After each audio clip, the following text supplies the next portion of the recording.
தீபம் செய்திகளை உடனுக்குடன் தெரிந்து கொள்ள தீபம் செய்தி சேனலை சப்ஸ்கிரைப் பண்ணுங்க, பெல் பட்டனை கிளிக் பண்ணுங்க.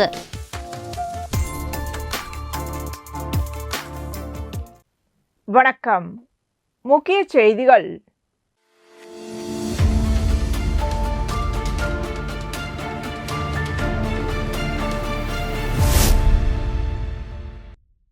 புதுச்சேரியில் உலக நன்மைக்காக தர்ம சம்ரக்ஷண சமிதி என்ற அமைப்பு சார்பில் சதசண்டி ஹோமம் கிழக்கு கடற்கரை சாலை ஸ்ரீ சங்கர வித்யாலயா மேல்நிலைப் பள்ளியில் நடைபெற்றது.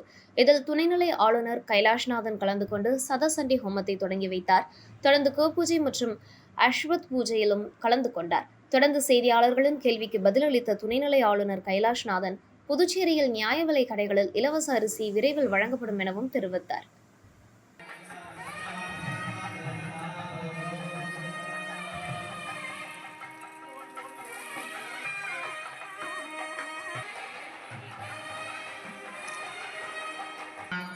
महालक्ष्मीमूर्तये नमः लक्ष्मी नमः दीर्घा महालक्ष्मी महाध्यायानि आवाहयामि आवाहनादि संपूर्णानि प्रदायिनी नमः मेघभर सौभाग्यदा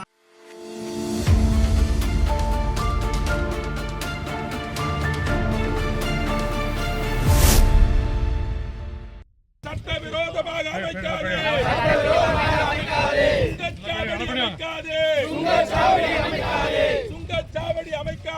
சுங்கச்சாவடி அமைக்காதே. ஏழை எளிய மக்களின் பணத்தை கொள்ளையடிக்காதே. கட்டணம் என்ற பெயரால் சுங்கச்சாவடி அமைத்திங்கே வசூலிப்பதை கட்டணம் என்னும் பெயரால் கொள்ளையடிக்காதே. அடித்த கொள்ளை போதாதா? திட்ட அனுமதி பெறாத சுங்கச்சாவடி தடுத்திடு. வழங்காதே. நெடுஞ்சாலைத்துறையே வழங்காதே. சுங்கச்சாவடி அமைப்பதற்கு கட்டண கொள்ளைக்கு துணை போகாது.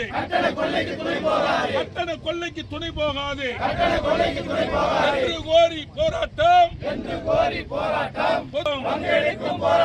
தடுத்து நிறுத்துவோம். சுங்கச்சாவடி அமைவதை தடுத்து நிறுத்துவோம். விழுப்புரத்திலிருந்து நாகப்பட்டினம் செல்லும் தேசிய நெடுஞ்சாலையில் பாகூர் அருகே உள்ள சேலியமேடு பகுதியில் புதியதாக சுங்கச்சாவடி அமைப்பதற்கான நடவடிக்கைகளை தேசிய நெடுஞ்சாலைத்துறையினர் மேற்கொண்டு வருகின்றனர். இந்நிலையில் சேலியமேடு பகுதியில் புதியதாக சுங்கச்சாவடி அமைத்தால் சுற்றியுள்ள கிராமப்புற மக்கள் பாதிக்கப்படுவார்கள் என எதிர்ப்பு தெரிவித்து உருளையன்பேட்டை தொகுதி சட்டமன்ற உறுப்பினரும் மனிதநேய மக்கள் சேவை இயக்க நிறுவன தலைவருமான நேரு என்கின்ற குப்புசாமி தலைமையில் கிராமப்புற மக்கள் பாதுகாப்பு இயக்க தலைவர் ஜெகநாதன் மற்றும் சமூக அமைப்பினர் பலர் கலந்து கொண்டு புதிய சுங்கச்சாவடி அமைய உள்ள இடத்தில் சாலை மறியலில் ஈடுபட்டனர். இதுபற்றி சட்டமன்ற உறுப்பினர் நேரு என்கின்ற குப்புசாமி செய்தியாளர்களிடம் கூறும்போது, இங்கு சுங்கச்சாவடி அமைத்தால் புதுச்சேரி மற்றும் தமிழகத்தை ஒட்டியுள்ள கிராமப்புற மக்கள் பெரிதும் பாதிக்கப்படுவர். அதே நேரத்தில் சுங்கச்சாவடி அமைக்கும் பொழுது குறிப்பிட்ட கிலோமீட்டர் தூர அளவை கடைபிடிக்க வேண்டும் என்ற விதிமுறைகள் உள்ளது. ஒரு சுங்கச்சாவடிக்கும் மற்றொரு சுங்கச்சாவடிக்கும் 50லிருந்து 60 கிலோமீட்டர் அடுத்துதான் அடுத்த சுங்கச்சாவடி அமைக்க வேண்டும் என்ற விதி உள்ளதாகவும் தெரிகிறது. ஆனால் சேலியமேடு பகுதியில் அமைக்க இருப்பதாக கூறப்படும் சுங்கச்சாவடியானது மதகடிப்பட்டு அருகே கெங்கராம்பாளையம் சுங்கச்சாவடியிலிருந்து சுமார் 25 கிலோமீட்டர் தூரத்தில்தான் இருப்பதாக தெரிகிறது. இப்படி குறிப்பிட்ட தூரத்தில் 2 சுங்கச்சாவடி இருப்பது விதிமுறைகளுக்கு எதிரானது. இதனால் வாகன ஓட்டிகள் அவதிக்குள்ளாவதுடன் உள்ளூர் மக்களும் ஏழை எளிய விவசாயிகளும் அதிக தொகையை சுங்கச்சாவடிக்காக செலவழிக்க நேரிடும்.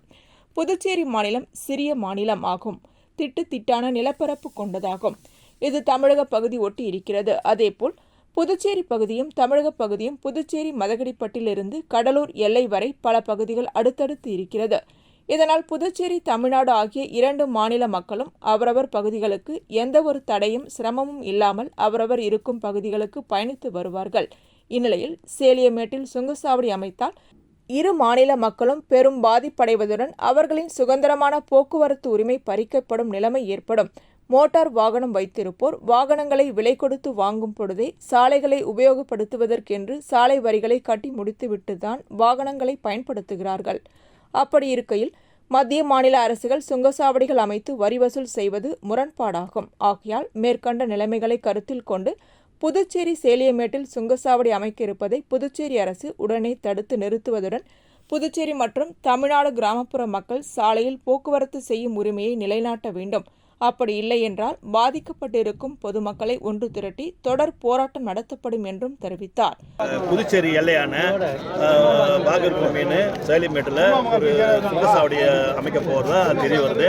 இப்படி ஒரு சுங்கச்சாவடி அமைந்தால் இந்த பகுதி மக்கள் மட்டுமல்ல, புதுச்சேரி மக்கள் அதிக அளவுக்கு பாதிக்கப்படுவார்கள். ஏனென்றால் இது வந்து கிராம பகுதி. இந்த கிராம பகுதியில் இருக்கிற மக்கள் புதுச்சேரிக்கும் புதுச்சேரியிலிருந்து தமிழ்நாட்டுக்கும் அடிக்கடி, அதாவது சின்ன ஒரு திட்டாக ஒரு அமைந்த ஒரு பகுதி. அதாவது பார்த்தீங்கன்னாக்கா இந்த கங்கராமலை நெட்வொர்க் கட்டன்னு பார்த்தீங்கன்னா நம்ம கண்டமங்கலம் கட்டு வடமங்கலம்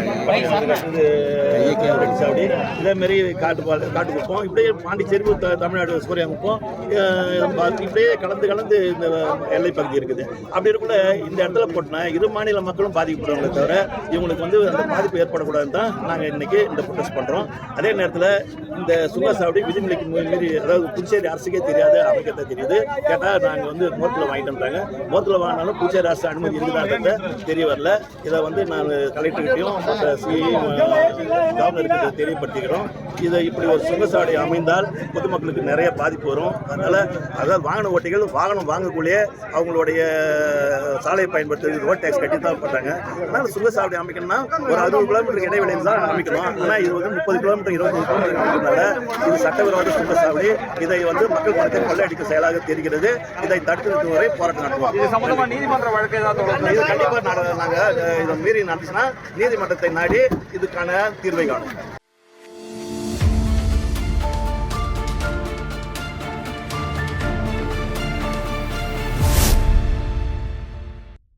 அகில இந்திய என்ஆர் காங்கிரஸ் NRTUC தொழிற்சங்க அணி சார்பில் தொழிலாளர்களுக்கான தீபாவளி பரிசுத் தொகையை உயர்த்தி வழங்க வேண்டி NRTUC தலைவர் குமணன் மற்றும் செயலாளர் ராமமூர்த்தி ஆகியோர் தலைமையில் நிர்வாகிகள் முதலமைச்சர் ரங்கசாமியை சந்தித்து மனு வழங்கினர். இந்நிகழ்ச்சியில் NRTUC முக்கிய பொறுப்பாளர்கள் அருணாச்சலம், சுந்தரமூர்த்தி, கலியபெருமாள், ஏத்திராஜுலு, தனசேகர், வெங்கடேசன், ஐயனார், ஹரிதாஸ், சரவணன், சுப்பிரமணி, ஐயனார், பாலன், முனுசாமி, மகளிர் அணி கொடாத்தூர் சசிகலா, லட்சுமி உட்பட 100க்கும் மேற்பட்டோர் கலந்து கொண்டனர்.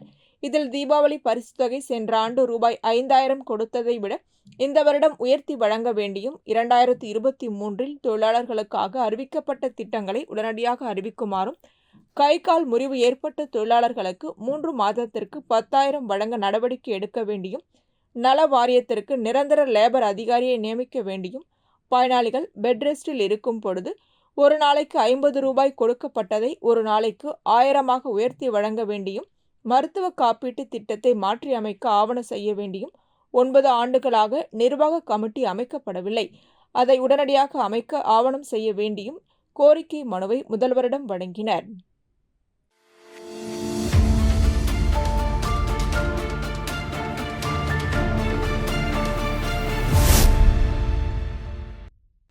புதுச்சேரி அரசு வருவாய் மற்றும் பேரிடர் மேலாண்மை துறையில் 41 கிராம நிர்வாக அலுவலர் பணியிடங்களை நிரப்புவதற்கான எழுத்துத் தேர்வு காரைக்கால் பாலிடெக்னிக் கல்லூரி, சர்வைட் மேல்நிலைப் பள்ளி, அறிஞர் அண்ணா அரசு கலை மற்றும் அறிவியல் கல்லூரி, டாக்டர் கலைஞர் கருணாநிதி அரசு முதுகலைப் படிப்பு மற்றும் ஆராய்ச்சி நிறுவனம், தந்தை பெரியார் அரசு மேல்நிலைப் பள்ளி, அன்னை தெரேசா அரசு மேல்நிலைப் பள்ளி, காரைக்கால் அம்மையார் மேல்நிலைப் பள்ளி, நிர்மலா ராணி பெண்கள் மேல்நிலைப் பள்ளி, ஔவையார் அரசு கல்லூரி, SRVS தேசிய மேல்நிலைப் பள்ளி உள்ளிட்ட 10 மையங்களிலும் நடைபெற்றது. விண்ணப்பித்த தேர்வர்கள் தங்களது நுழைவுச் சீட்டை பதிவிறக்கம் செய்து கலந்து கொண்டனர். போட்டித் தேர்வு 2 அமர்வுகளாக காலை 10 மணி முதல் 12 மணி வரையிலும், மதியம் 2:30 மணி முதல் 4:30 மணி வரையிலும் நடைபெற்றது. அனைத்து தேர்வு மையங்களிலும் மொபைல் இணைய சேவை தடுப்பு, CCTV கண்காணிப்பு, தேர்வர்களின் சோதனை, பயோமெட்ரிக் வருகை பதிவு உள்ளிட்ட அனைத்து பாதுகாப்பு ஏற்பாடுகளும் செய்யப்பட்டன. தேர்வர்கள் தங்களது அனுமதி அட்டைகளை அச்சிடப்பட்டுள்ள வழிமுறைகள் கவனமாக படித்து அவற்றை பின்பற்றினர். தேர்வை முன்னிட்டு தேர்வு மையங்களில் போலீஸ் பாதுகாப்பு ஏற்பாடுகள் செய்யப்பட்டது. VAO தேர்வை காரைக்காலில் 3756 பேர் எழுத விண்ணப்பித்திருந்த நிலையில் 2350 பேர் வருகை தந்து தேர்வு எழுதினர். காரைக்கால் வரிச்சக்குடி பாலிடெக்னிக் கல்லூரி, நேரு நகர், அறிஞர் அண்ணா அரசு கலை மற்றும் அறிவியல் கல்லூரி உள்ளிட்ட தேர்வு மையங்களில் நடைபெற்ற தேர்வை காரைக்கால் மாவட்ட சார்பு ஆட்சியர் பூஜா நேரில் ஆய்வு மேற்கொண்டார். VAO தேர்வுக்கான சிறப்பு பார்வையாளராக புதுச்சேரி பணியாளர் மற்றும் நிர்வாக சீர்திருத்தத்துறை செயலாளர் கேசவன் தலைமையில் மண்டல பார்வையாளர் தில்லைவேல் மற்றும் அதிகாரிகள் தேர்வு பணிகளில் ஈடுபட்டனர்.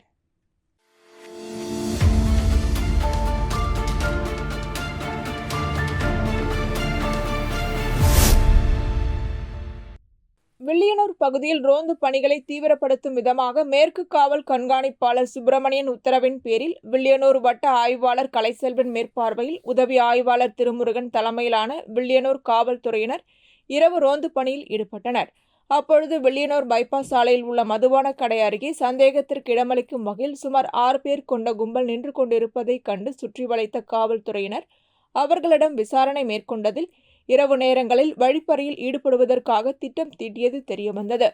இதனையடுத்து 6 பேரையும் காவல் நிலையம் அழைத்து வந்து விசாரணை மேற்கொண்டதில் வண்ணாரப்பேட்டை சேர்ந்த சஞ்சீவ், உழவர்கரையை சேர்ந்த அன்பரசு, சாரம் பகுதியை சேர்ந்த சத்தியமூர்த்தி, திருபுவனைப்பாளையத்தை சேர்ந்த ரியாஸ் அகமது, பள்ளி நேலினூரை சேர்ந்த ராகதேவன், சாரம் பகுதியை சேர்ந்த வெங்கடேசன் என்பது தெரியவந்தது. இவர்களிடம் விசாரணை மேற்கொண்டதில் வழிப்பறியில் ஈடுபடுவதற்காக திட்டம் தீட்டியதாகவும் இவர்களிடமிருந்து 3 கத்தி மற்றும் 3 விலை உயர்ந்த செல்போன்கள் பறிமுதல் செய்யப்பட்டது.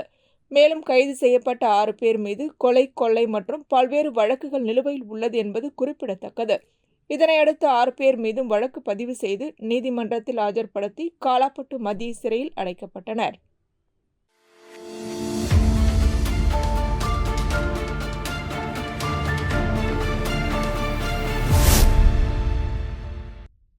பாரத பிரதமர் நரேந்திர மோடியின் பிறந்த நாளை முன்னிட்டு மணவெளி சட்டமன்ற தொகுதி அபிஷேகப்பாக்கம் பகுதியில் உள்ள ஆரம்ப சுகாதார நிலையத்தில் புதுச்சேரி அரசு சுகாதாரத்துறை மூலம் ஆரோக்கியமான பெண்களே குடும்பத்தின் பலம், ஸ்வஸ்த் நாரி சாக்ஷத் பரிவார் அபியான் என்பதை வலியுறுத்தும் வகையில் பெண்களுக்கான இலவச பொது மருத்துவ முகாம் நடைபெற்றது. இந்த இலவச மருத்துவ முகாமை தொகுதி சட்டமன்ற உறுப்பினரும் சட்டப்பேரவைத் தலைவருமான ஏம்பலம் செல்வம் தொடங்கி வைத்தார். இந்த மருத்துவ முகாமில் பெண்களுக்கான சிறப்பு மருத்துவம், பொது மருத்துவம் மற்றும் ஆயுஷ் மருத்துவம் மூலம் மருத்துவ ஆலோசனைகள், பரிசோதனைகள் மற்றும் மருந்துகள் வழங்கப்பட்டன. மேலும் இந்த முகாமில் மகளிர் மற்றும் குழந்தைகள் மேம்பாட்டுத்துறை மூலம் ஊட்டச்சத்து மாத விழாவை முன்னிட்டு கர்ப்பிணி பெண்கள் மற்றும் குழந்தைகளுக்கு தேவையான ஊட்டச்சத்து குறித்த ஆலோசனைகள் வழங்கப்பட்டது. அதனைத் தொடர்ந்து சட்டப்பேரவைத் தலைவர் பெண்கள் மற்றும் முதியோர்களுக்கு ஊட்டச்சத்து அடங்கிய பெட்டகங்களை வழங்கினார். இந்த நிகழ்ச்சியில் அபிஷேகப்பாக்கம் ஆரம்ப சுகாதார நிலைய மருத்துவ அதிகாரி டாக்டர் சுபாஷினி, டாக்டர் லோகேஷ் பாலாஜி, ஆயுஷ் மருத்துவர், செவிலியர்கள், மருத்துவ பணியாளர்கள் மற்றும் ஆஷா பணியாளர்கள் கலந்து கொண்டு மருத்துவ சேவை வழங்கினர். மேலும் இந்த நிகழ்ச்சியில் அப்பகுதி முக்கிய பிரமுகர்கள் மற்றும் பொதுமக்கள் கலந்து கொண்டனர். இந்த மருத்துவ முகாமில் 300க்கும் மேற்பட்ட பொதுமக்கள் கலந்து கொண்டு பயன்பெற்றனர்.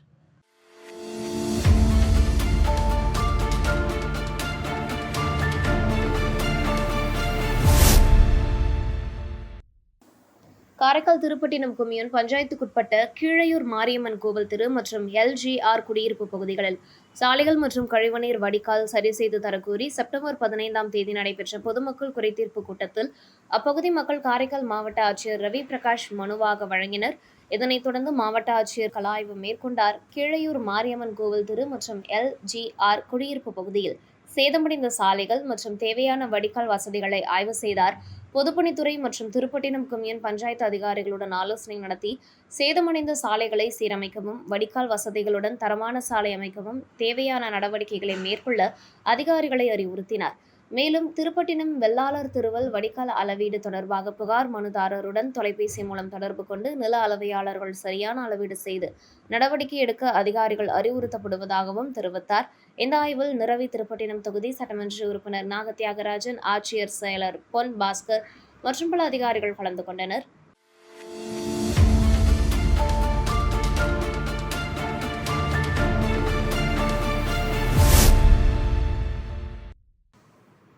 மத்திய பாஜக அரசு 2020ஆம் ஆண்டு செப்டம்பர் 22ஆம் தேதி எதிர்க்கட்சி நாடாளுமன்ற உறுப்பினர்கள் வெளிநடப்பு செய்திருந்த நிலையில் தொழிற்சங்கங்கள் 100 ஆண்டு காலம் போராடி பெற்ற 44 தொழிலாளர் நல சட்டங்களை 4 தொகுப்புகளாக திருத்தம் செய்து அறிவித்துள்ளது.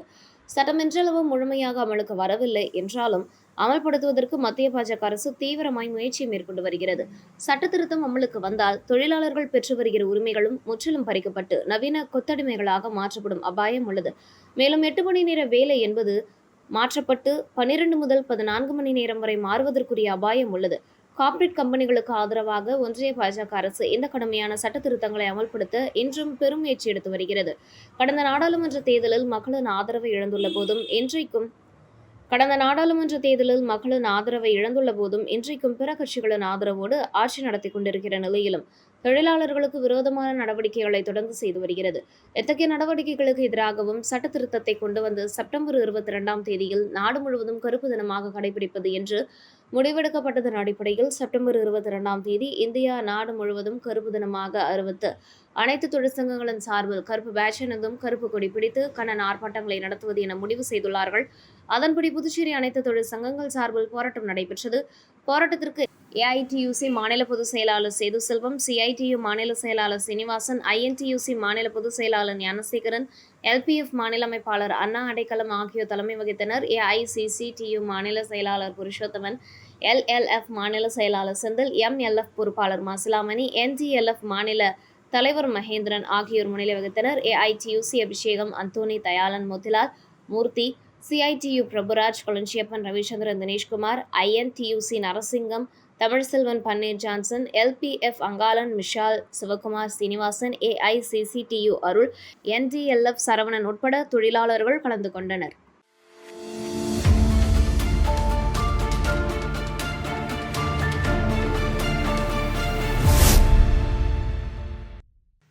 புதுச்சேரி எல்லைப்பிள்ளை சாவடியில் அமைந்துள்ள சிருங்கேரி சிவகங்கா மடம் சாரதாம்பாள் ஆலயத்தில் 51வது ஆண்டு சாரதா நவராத்திரி விசேஷ ஹோமங்கள் நடைபெற்றது. முன்னதாக விக்னேஸ்வர பூஜை, ரக்ஷாபந்தனம், நாந்தி, கலசஸ்தாபனம், வாஸ்து சாந்தி, மா துர்கா பூஜை நடைபெற்றது. அதனைத் தொடர்ந்து மகா கணபதி ஹோமம் நடைபெற்றது. இதில் திரளான பக்தர்கள் கலந்து கொண்டு சுவாமியை வழிபட்டனர். தொடர்ந்து ஒவ்வொரு நாளும் ஒவ்வொரு ஹோமங்கள் நடைபெறவுள்ளது. முக்கிய நிகழ்வான மகா சண்டி ஹோமம் அக்டோபர் 1ஆம் தேதி நடைபெறவுள்ளது. வரும் 2ஆம் தேதி ஊஞ்சல் உற்சவ விழா நடைபெறவுள்ளது.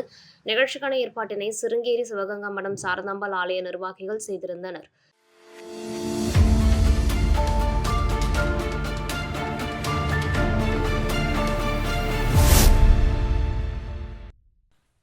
புதுச்சேரி ஹாக்கி மற்றும் கூடப்பாக்கம் ஹாக்கி சங்கம் இணைந்து நடத்தும் அர்ஜுனா டிராபி தென்மண்டல அளவிலான 5 மகளிர் ஹாக்கி போட்டி தொடக்க விழா கூடப்பாக்கம் ஹாக்கி மைதானத்தில் நடைபெற்றது.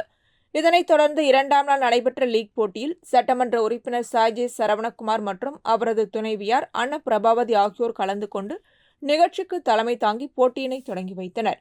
20 அணிகள் கலந்து கொண்ட போட்டியில் எஸ்ஆர்எம் பல்கலைக்கழக முதலிடத்தையும், பிகேஆர் புளியம்பட்டி 2ஆம் இடத்தையும், புதுச்சேரி அர்ஜுனா கூடப்பாக்கம் 3ஆம் இடத்தையும், எஸ்ஆர்எம் ஆர்ட்ஸ் அண்ட் சயின்ஸ் கல்லூரி 4ஆம் இடத்தையும் கைப்பற்றியது. கோனேரிக்குப்பம் ஆலய அறங்காவல் குழு தலைவர் தாமோதரன், கூடப்பாக்கம் ஆலய அறங்காவல் குழு தலைவர் ஐயனார் ஆகியோர் ஏற்பாட்டில் நடைபெற்ற இந்நிகழ்ச்சியில் ஊசுடு தொகுதி ஒருங்கிணைப்பாளர் சாய்தே தியாகராஜன் உட்பட முக்கிய பிரமுகர்கள் கலந்து கொண்டனர். இதில் முதல் பரிசினை ஏடிஎஸ் தாமோதரனும், 2ஆம் பரிசினை கூடப்பாக்கம் ஆலய அறங்காவல் குழு தலைவர் ஐயனாரும், 3ஆம் பரிசினை கூடப்பாக்கம் பாபுவும், 4ஆம் பரிசினை வில்லியனோ சக்தி கன்ஸ்ட்ரக்ஷன் சரவணன் வழங்கினர். சுழற் கோப்பைகளை சிவகுரு கேட்டரிங் சர்வீஸ் சிவகுரு ஏற்பாடு செய்திருந்தார். நிகழ்ச்சிக்கான ஏற்பாட்டினை புதுச்சேரி ஹாக்கி சங்க தலைவர் டாக்டர் குமரேசன், செயலாளர் அன்பழகன், ஆலோசகர் டாக்டர் பழனி, முன்னாள் ஹாக்கி இந்திய வீரர் செந்தில்குமார், ஆரோக்கியராஜ், சேகர் ஆகியோர் முன்னிலையில் போட்டி மேலாண்மையாளர்கள் ராஜா, ராம், பச்சையப்பன், முருகன், சதீஷ், கருணாகரன், ராமநாதன், புஷ்பராஜ், கார்த்திக், சுப்பிரமணி, சிவா மற்றும் குழுவினர் செய்திருந்தனர். ஒவ்வொரு சிறந்த வீரர்களாக எஸ்ஆர்எம் பல்கலைக்கழகம் பைரவி 17 கோல்கள் அடித்தார். சிறந்த midfield of the tournament PKR Puliyampatti Praveena, best goal keeper of the tournament SRM பல்கலைக்கழகம் Krishnapriya, best the young player of tournament Arjuna Koodappakkam Kanagapriya ஆகியோர் தேர்வு செய்யப்பட்டனர்.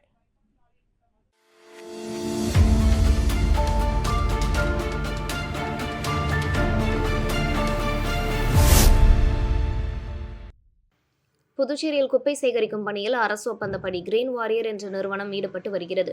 இந்த நிறுவனத்தில் 1000க்கும் மேற்பட்ட தொழிலாளர்கள் பணிபுரிந்து வருகின்றனர். அங்கு பணிபுரியும் கண்காணிப்பாளர்கள் துப்புரவு பணியாளர்களிடம் மாதந்தோறும் மாமூல் கேட்டு பெறுவதாக கிரீன் வாரியர் நிறுவனத்துக்கு புகார் சென்றது. உருளையன்பேட்டை தொகுதியில் உணவகங்களில், கடைகளில் குப்பைகளை அகற்ற மாமூல் பெற்றதாகவும், தூய்மை பணியாளர்களிடம் பணம் கேட்டு மிரட்டியதாகவும் தொகுதி சட்டமன்ற உறுப்பினர் புகார் அளித்தார். இதன் பேரில் ஒரு கண்காணிப்பாளர் இடமாற்றம் செய்யப்பட்டார். இதனால் கண்காணிப்பாளர்கள் அனைவரும் ஒன்றிணைந்து குப்பை அள்ளும் வாகனங்களை இயக்காமல் மேட்டுப்பாளையம் பகுதியில் போராட்டத்தில் நடைபெற்றது. மேட்டுப்பாளையம் காவல்துறையினர் சம்பவ இடத்திற்கு சென்று அவர்களிடம் பேச்சுவார்த்தை நடத்தினர். அப்போது அவர்கள் நிர்வாகத்தின் உரிமையாளர் வந்தால்தான் போராட்டம் கைவிடப்படும் என்று வலியுறுத்தினர். நிர்வாகம் சார்பில் நிறுவனத்தின் துணைத் தலைவர் மற்றும் பொது மேலாளர் ஆகியோர் வந்து பேச்சுவார்த்தை நடத்தினர். அப்போது ஓட்டுநர்கள் தங்களுக்கு போதிய ஊதியம் வழங்கப்படவில்லை என கூறி வாக்குவாதத்தில் ஈடுபட்டு போராட்டத்தை தொடர்ந்தனர். போராட்டத்தில் புதுச்சேரியில் குப்பைகள் சேகரிக்கும் பணி முடங்கியது.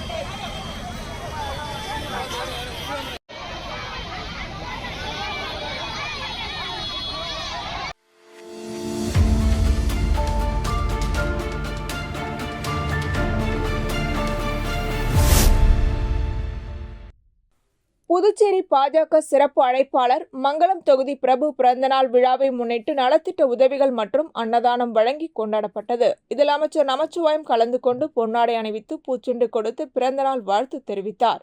முன்னதாக பிறந்தநாள் விழாவினை முன்னிட்டு திருக்காஞ்சி ஸ்ரீ கங்கை வராக நதீஸ்வரர் ஆலயத்தில் சிறப்பு பூஜைகள் செய்யப்பட்டது. இதனைத் தொடர்ந்து துப்புரவு பணியாளர்களுக்கு அன்னதானமும், அதனைத் தொடர்ந்து இலவச வேட்டி சேலை வழங்கப்பட்டன. மேலும் உருவையாறு பகுதியில் அமைந்துள்ள முதியோர் காப்பகத்தில் உணவு வழங்கப்பட்டது. மேலும் பிறந்தநாள் விழாவினை முன்னிட்டு முக்கிய பிரமுகர்கள், தொண்டர்கள், அரசியல் கட்சியினர், பொதுமக்கள், நண்பர்கள், உறவினர்கள் கலந்து கொண்டு பொன்னாடை அணிவித்து பிறந்தநாள் வாழ்த்துக்களை தெரிவித்தனர். நிகழ்ச்சிக்கான ஏற்பாடுகளை பிரபுவின் ஆதரவாளர்கள் செய்திருந்தனர்.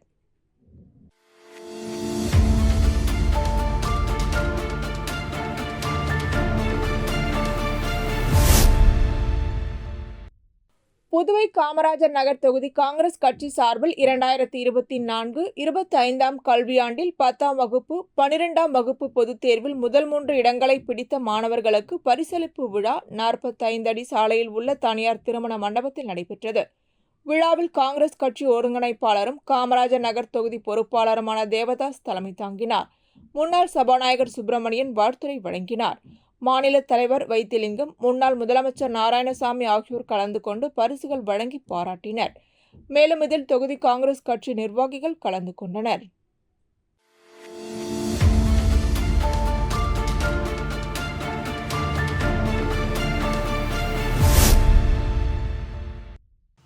புதுச்சேரி மாநிலம் அரியாங்குப்பம் தொகுதிக்குட்பட்ட வீராம்பட்டினம் கிராமத்தில் ஆயுத பூஜை முன்னிட்டு 100 நாள் வேலை செய்யும் 120 பெண்களுக்கு சில்வர் குடம், மண் அள்ளுவதற்கான மண்வெட்டி, அலுமினிய பாத்திரம் மற்றும் கத்தி ஆகியவற்றை அதிமுக மாநில பொருளாளர் ரவி பாண்டுரங்கன் தனது சொந்த செலவில் வழங்கினார். வீராம்பட்டினம் சமுதாய நலக்கூடத்தில் நடைபெற்ற விழாவில் ஏழை எளிய பெண்களிடம் உரையாடிவிட்டு உதவிகளை வழங்கினார்.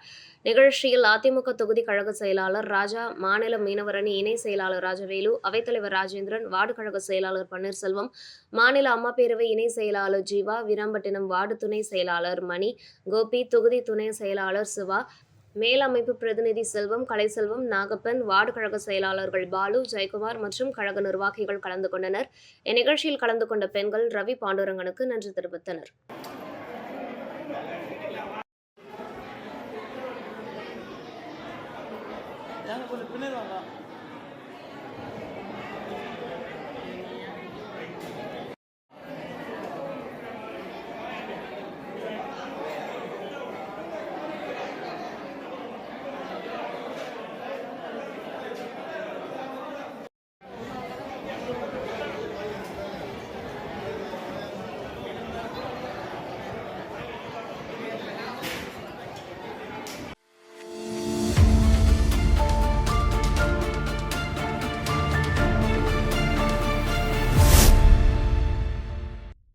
புதுச்சேரி மதகடிப்பட்டு மடுகரை சாலையில் நல்லூர் கிராமத்தில் உள்ள ஸ்ரீ கருமுத்து மாரியம்மன் கோவில் திருப்பணி நடைபெற்று வருகிறது.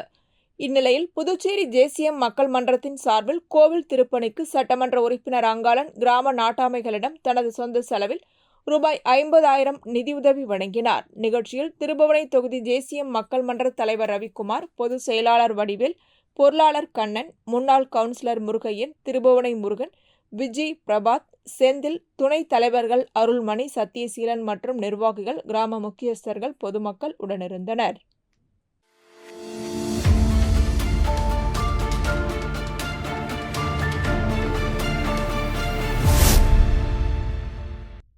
உழவர்கரை தொகுதியில் உள்ள மகளிர்களுக்கு வீடு தேடி இலவசமாக நாப்கின் வழங்கும் திட்டத்தை சமூக சேவகரும் வழக்கறிஞருமான சசிபாலன் துவக்கி வைத்தார். புதுவை ரெட்டியார்பாளையம் காவிரி நகரில் உள்ள தனது அலுவலகத்தில் பத்திரிகையாளர்களை சந்தித்த சசிபாலன், உழவர்கரை தொகுதியில் மகளிர் பாசறை நிர்வாகிகளை தொலைபேசியில் தொடர்பு கொண்டு நாப்கின் வேண்டும் என்று கூறினால் அடுத்த 30 நிமிடத்தில் நாப்கின் உங்கள் வீட்டிற்கே வந்து சேரும், விளம்பரம் எதுவும் செய்யப்பட மாட்டாது எனவும் அவர் கூறினார். மேலும் இந்த திட்டத்தின் மூலம் உழவர்கரை தொகுதியில் உள்ள அனைத்து மகளிர்களுக்கும் இலவசமாக சானிட்டரி நாப்கின் திட்டத்தை சசிபாலன் மகளிர் பாசறை அணி முன்னெடுத்து நடத்துவதால் உழவர்கரை தொகுதி மகளிர்கள் எவ்வித தயக்கமும் இன்றி எந்த நேரத்திலும் இந்த திட்டத்திற்கு கொடுக்கப்பட்டுள்ள பிரத்யேக எண்ணை பயன்படுத்தி மகளிர் அணி நிர்வாகிகளை தொடர்பு கொண்டு இலவசமாக நாப்கினை பெற்றுக்கொள்ளலாம் எனவும் அவர் தெரிவித்தார். இந்த திட்டத்தின் கீழ் பயன்பெறும் மகளிருக்கான மகளிரின் எவ்வித புகைப்படமும் வீடியோக்களை எடுக்கப்பட மாட்டாது என்பதையும் அவர் கூறினார். இந்த பேட்டியின் போது மகளிர் பாசறை நிர்வாகிகள் உடனிருந்தனர். இன்னைக்கு நம்ம பாசறையோட மகளிர் அணி சார்பாக ஒரு புதிய திட்டத்தை மகளிர் அணி அவங்க இன்னைக்கு அறிமுகப்படுத்துறாங்க. இந்த திட்டம் என்னன்னா, உழவர்கரை தொகுதியில் உள்ள அனைத்து மகளிர்களுக்கும் இலவச நாப்கின் வழங்கும் திட்டம். இந்த திட்டத்தின்படி நாங்கள் ஒரு 2 ஃபோன் நம்பர் இங்கே கொடுத்துருக்குறோம். அந்த ஃபோன் நம்பரில் நீங்கள் ஃபோன் பண்ணால் உங்களுக்கு ஒரு அரை மணி நேரத்தில் உங்கள் வீடு தேடி நாப்கின் வழங்கும் திட்டத்தை இன்றைக்கி இந்த மகளிர் அணி சார்பாக அவங்க ஆரம்பிக்கிறாங்க. இதுக்கு நான் முதல்ல வாழ்த்துக்களை தெரிவிச்சுக்கிறேன். இந்த திட்டத்தின்படி யாருக்கு நாங்கள் நாப்கின் கொடுக்குறோமோ அவங்களோட ஃபோட்டோவோ வீடியோவோ அவங்களோட தகவலோ எங்கேயும் வெளியில் தெரியப்படுத்த மாட்டோம். பட் அதில் அந்த நாப்கினில் ஸ்டிக்கர் ஒட்டி தர மாட்டோன்றது மூலமாக தெரிவிச்சுக்கிறேன். இந்த உழவர்கரை தொகுதியில் இருக்கிற அனைத்து மகளிர்களும் இதை பயன்படுத்திக் கொள்ளுமாறு மிக தாழ்மையுடன் கேட்டுக்கொள்கிறேன். அதுவும் இது முழுக்க மகளிர் அணி மூலமா மட்டும்தான் இந்த திட்டத்தை நாங்கள் செயல்படுத்துகிறோம். இதில் மகளிர் அணி மட்டும்தான் அவங்களை தொடர்பு கொள்வாங்க. நீங்கள் அவங்கக்கிட்ட தான் பேச போகிறீங்க, அவங்க தான் அவங்கக்கிட்ட எட்டு வந்து தர போகிறாங்க. அதனால் என்னை ஒரு சகோதரனாகவும் என்னை ஒரு பிள்ளையாகவும் நினச்சிட்டு நீங்கள் இந்த திட்டத்தை பயன்படுத்துமாறு மிக தாழ்மையுடன் கேட்டுக்கொள்கிறேன்.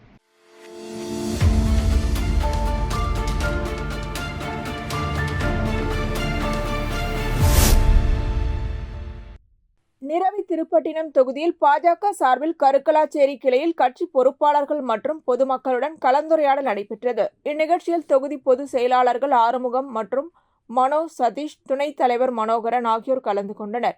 முதற்கட்டமாக பொதுமக்கள் சுனாமி நகர் கோவிலுக்கு அருகில் உள்ள காடுகளை சுத்தம் செய்ய கோரிக்கை விடுத்தனர்.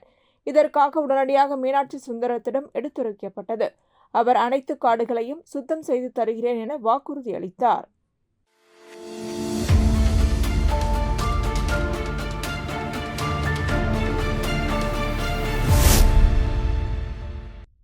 காரைக்கால் NSC போஸ் சாலையில் அமைந்துள்ள ஸ்ரீ உஜ்ஜயினி மகா காளியம்மன் ஆலயத்தில் இந்த ஆண்டு முதலாக கொலு அமைக்கும் நிகழ்வை சட்டமன்ற உறுப்பினர் நாஜிம் தொடங்கி வைத்தார். இந்நிகழ்வில் ஆலய நிர்வாக அதிகாரி காளிதாசன், வழக்கறிஞர் வெற்றி செல்வன், செல்வராஜ், மோகன்ராஜ், கணேசன், ரமேஷ் மற்றும் அப்பகுதியை சேர்ந்த முக்கிய பிரமுகர்கள் கலந்து கொண்டனர். இத்துடன் செய்திகள் நிறைவடைகின்றன. வணக்கம்.